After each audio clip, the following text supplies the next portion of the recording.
This is Real Retirees Uncut. No filters, no scripts, just conversations about what retirement is really like. So let's meet today's retiree. Give me your name, age, and where you're from. My name is Joe Allen. I'm 68 years old. I retired from the military in 2013.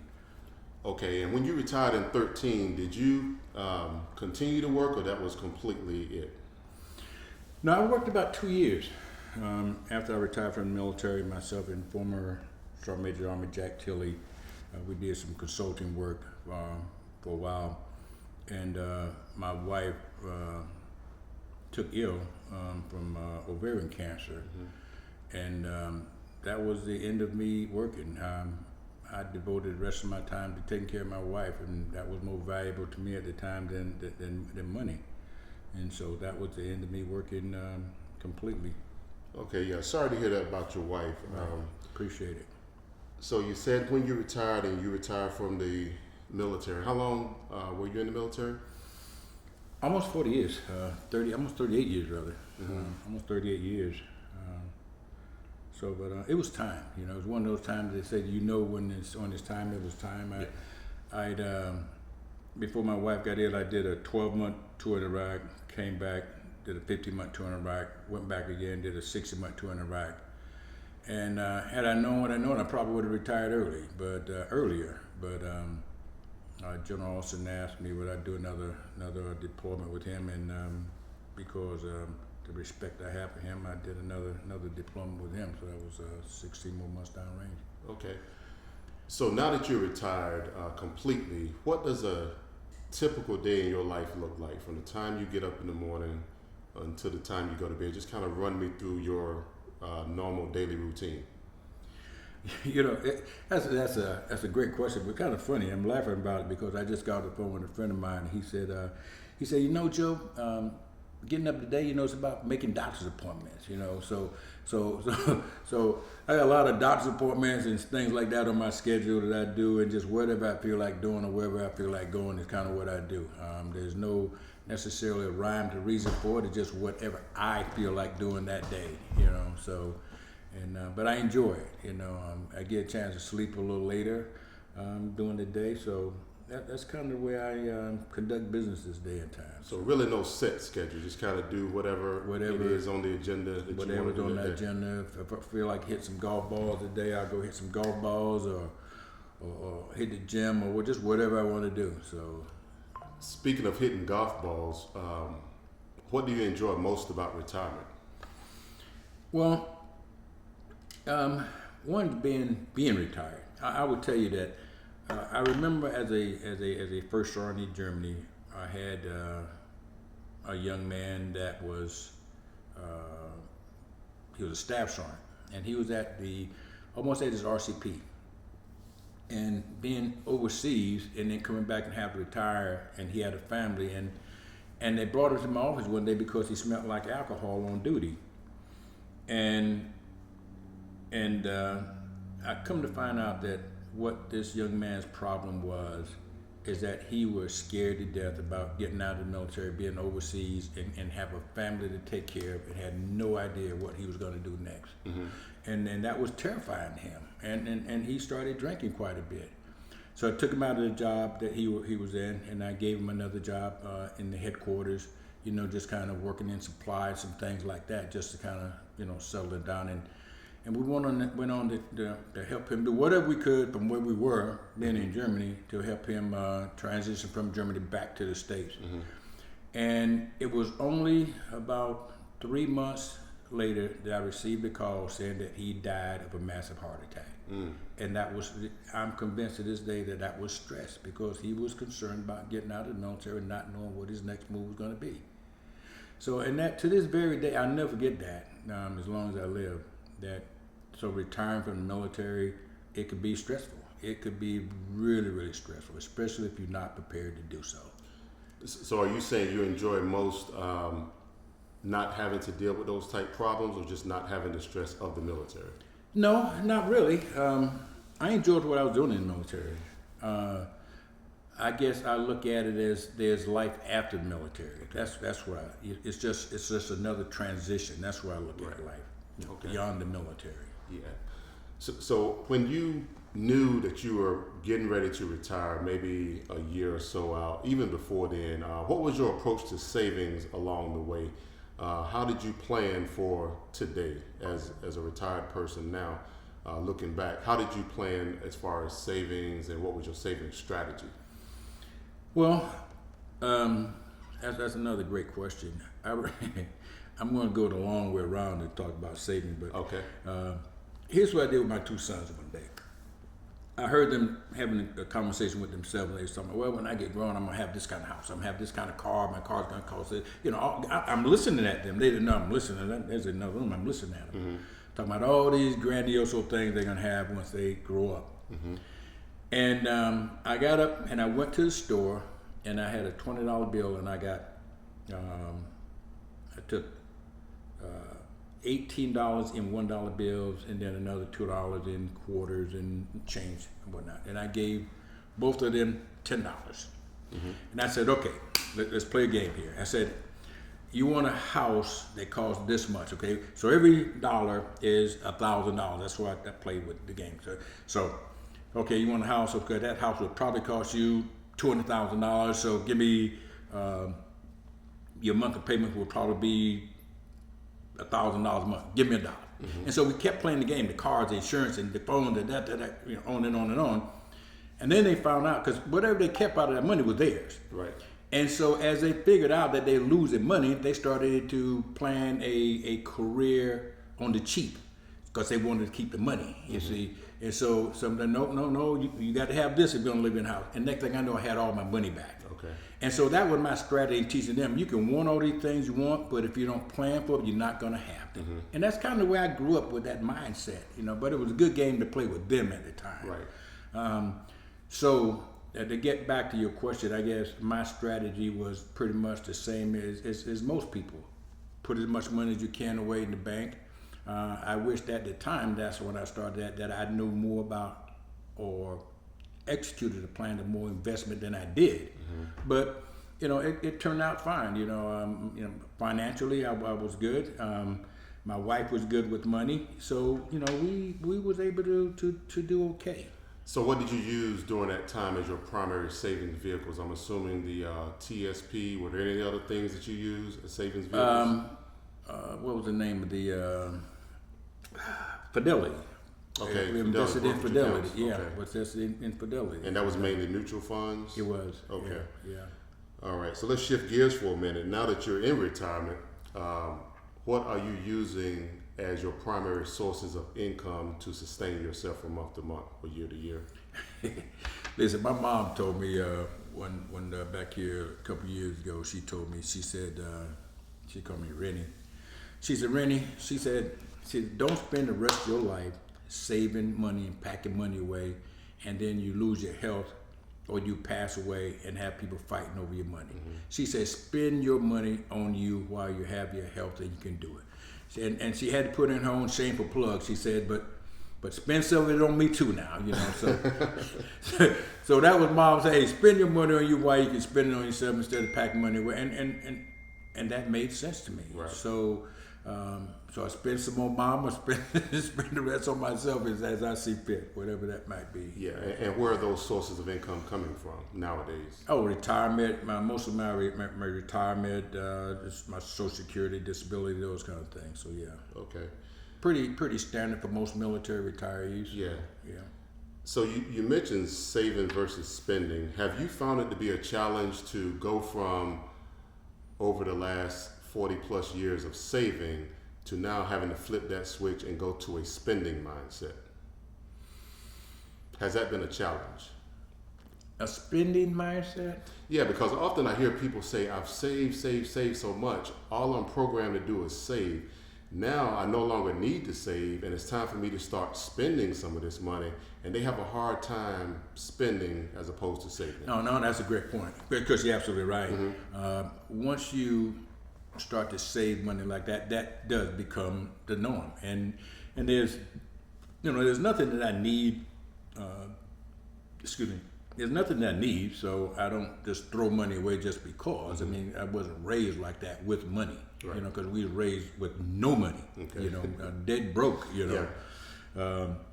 So to squander money, that's hard to do. Right. You know what I mean? You purchase what you want to purchase if you want it, you know, but, you know, yeah, you just can't throw it away willy-nilly, so to speak. So when you see something that you want, you don't have any problem going out and getting it if you really want something. Sometimes I'm like, do you really want to spend this money on Yeah. that? That's what goes through my mind. Do you really want to spend Right. it on that? Do you want that bad? You know, Okay. so one of those things. So yeah. So you mentioned Social Security and you're taking Social Security. So what age did you decide to take Social Security, and why did you choose to take it at that age as opposed to waiting until, let's say, 70 years old? You know, every question you ask, there's a storyboard behind it. Okay. My life is built on stories. It really, really is. My sister, my older sister, she told me, she said, once she became Social Security age, I said, well, are you taking your Social Security? And she said, no, I'm going to wait until I get 70s, whatever the age was, 77, 78, I can't remember.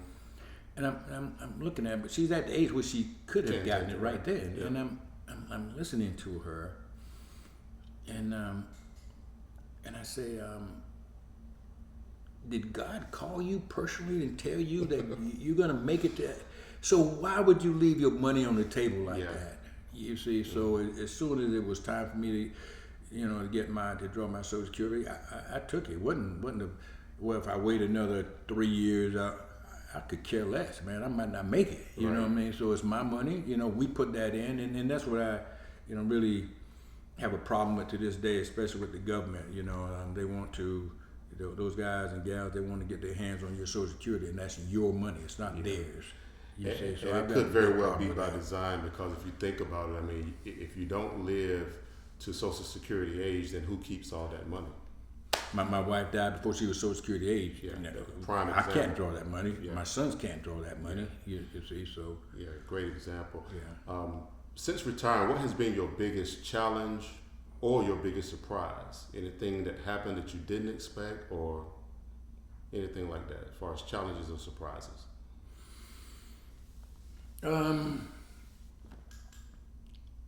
Yeah, I guess. Let me see.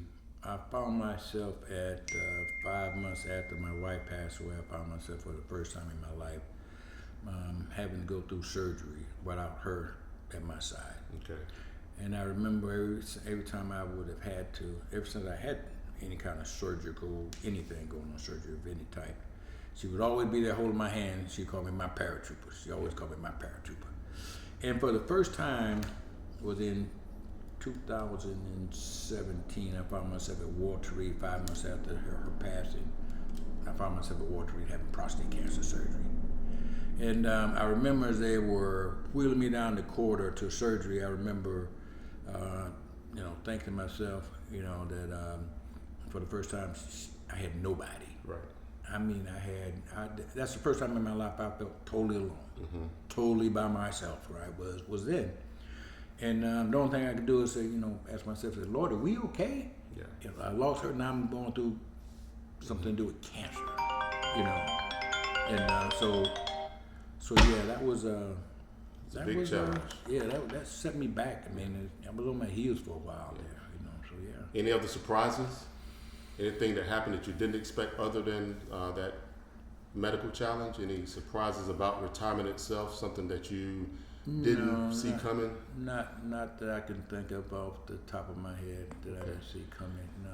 Have you experienced any major lifestyle changes? Have you downsized your house? Have you decided to travel more? Started doing things that you didn't do before?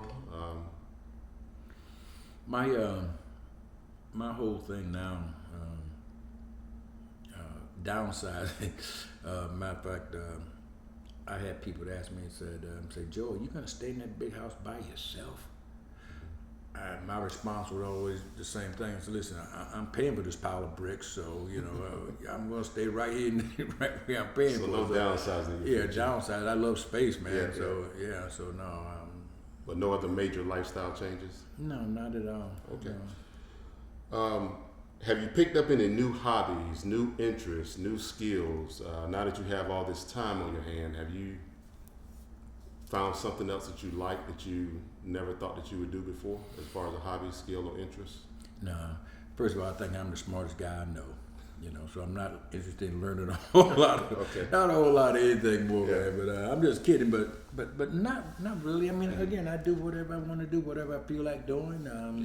I just live life, man. Just have fun with it. Yeah. How do you define retirement success? If you had to boil it down into a couple sentences or words, to you, what is retirement success? Retirement success. I guess if I had to put it in words, it would probably be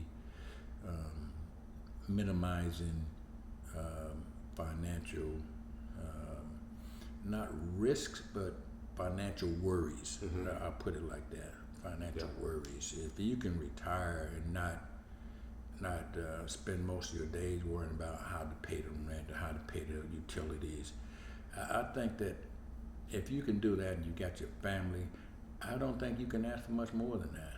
That's a great example. Looking back, if there was anything that you could do differently to plan better for retirement, what would that be, if anything? I don't know if I would. I don't know if I would have done anything differently. Mm-hmm. I'm appreciative right now, with what I'm doing, the way I'm living, and my financial situation. Mm-hmm. I don't think I would. I mean, I know that's kind of weird to say, I guess, because I'm sure that there's a lot of people out there would have done a lot of things differently. I'm sure of that. I know that to be factual.